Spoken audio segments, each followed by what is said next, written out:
السلام علیکم ورحمۃ اللہ وبرکاتہ۔ محترم ناظرین، آج کا ہمارا سوال ہے شب برات میں ہمیں کیا عمل کرنے چاہیے اور کیا نہیں کرنے چاہیے۔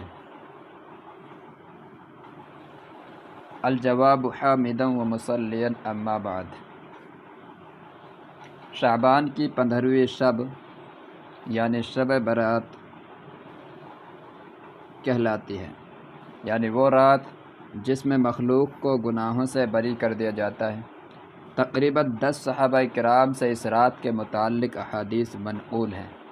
حضرت عائشہ رضی اللہ تعالی عنہ فرماتی ہیں کہ شعبان کی 15ویں شب کو یعنی 15ویں رات کو میں نے نبی کریم صلی اللہ علیہ وسلم کو اپنی آرام گاہ پر موجود نہ پایا، تو تلاش میں نکلی، دیکھا کہ آپ جنت البقیع کے قبرستان میں ہیں۔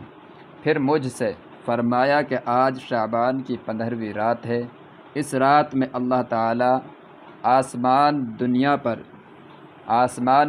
پر نزول فرماتا ہے اور قبیلہ بنی کلب کی بکریوں کے بالوں کی تعداد سے بھی زیادہ گنہگاروں کی بخشش فرماتا ہے۔ مطلب کہنے کا یہ ہے کہ اللہ تبارک و تعالیٰ خاص توجہ دیتے ہیں دنیا والوں کی طرف اور ان کی بخشش فرماتے ہیں گنہگاروں کی۔ دنیا کے اندر گنہگار جو ہوتے ہیں ان کی بخشش فرماتے ہیں، تو یہ انتہائی فضیلت کے باعث ہے۔ اس کے اندر انسان کو ہر ایک کو اپنے گناہوں سے بخشش طلب کرنی چاہیے۔ دوسری حدیث میں ہے، اس رات میں اس سال پیدا ہونے والے ہر بچے کا نام لکھ دیا جاتا ہے۔ اس رات میں اس سال جو بھی پیدا ہوگا اس پیدا ہونے والے ہر بچے کا نام لکھ دیا جاتا ہے۔ اس رات میں اس سال مرنے والے ہر آدمی کا نام لکھ دیا جاتا ہے۔ اس رات میں تمہارے اعمال اٹھائے جاتے ہیں۔ اس رات میں اس سال پیدا ہونے والے ہر بچے کا نام لکھ دیا جاتا ہے۔ اس رات میں اس سال مرنے والے ہر آدمی کا نام بھی لکھ دیا جاتا ہے۔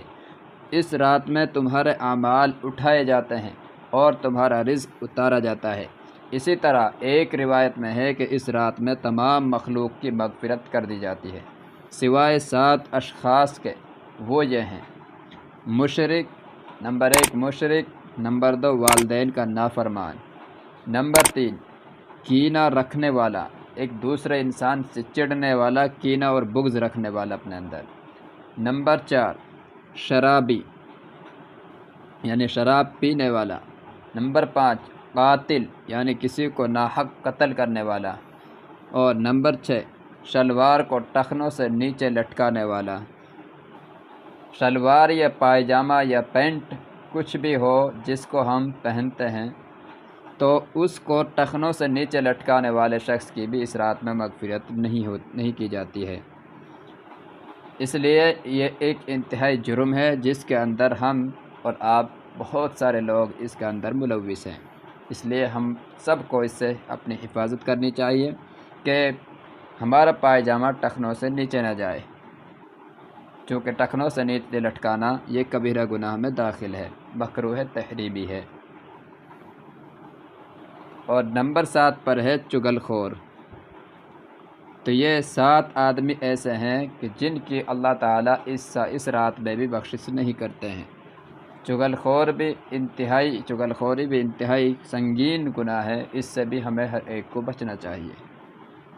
ان 7 افراد کی اس عظیم رات میں بھی مغفرت نہیں ہوتی جب تک کہ یہ اپنے جرائم سے توبہ نہ کر لیں۔ حضرت علی رضی اللہ تعالیٰ عنہ سے ایک روایت میں منقول ہے کہ اس رات میں عبادت کیا کرو اور دن میں روزہ رکھا کرو۔ تو یہ رات کل آنے والی ہے یعنی جمعے کے دن، تو اس جمعے کے دن میں شام مغرب سے رات کی ابتدا ہوتی ہے اور فجر تک رہتی ہے۔ تو اس کے اندر انسان کو جتنا ہو سکے انفرادی طور پر عمل کرنی چاہیے، نوافل وغیرہ پڑھنا چاہیے، لیکن اجتماع نہ کیا جائے۔ ایک روایت میں حضرت علی رضی اللہ تعالیٰ عنہ سے منقول ہے کہ اس رات میں عبادت کیا کرو اور دن میں روزہ رکھا کرو۔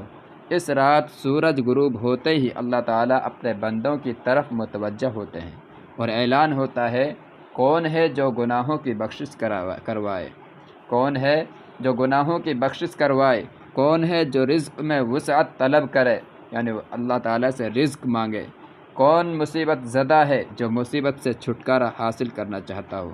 تو اس لیے ان میں سے ہم میں سے ہر ایک کو چاہیے کہ اپنی مصیبت، اپنی پریشانیوں کو اللہ کے سامنے اس رات میں رکھیں تاکہ اللہ تعالی ہم اور آپ کو پریشانیوں سے چھٹکارا دیں۔ تو اللہ تعالیٰ خود کہلوا رہے ہیں، اللہ کے نبی صلی اللہ علیہ وسلم اور حضرت علی رضی اللہ تعالیٰ عنہ کے واسطے سے یہ بات ہم تک پہنچ رہی ہے کہ اس رات کے اندر اللہ تبارک و تعالیٰ خود سوال کرتے ہیں کہ کون ہے جو مصیبت زدہ ہے، جو مصیبت سے چھٹکارا حاصل کرنا چاہتا ہوں، یعنی وہ مجھ سے مانگے، میں اس کے لیے چھٹکارا دے دوں گا۔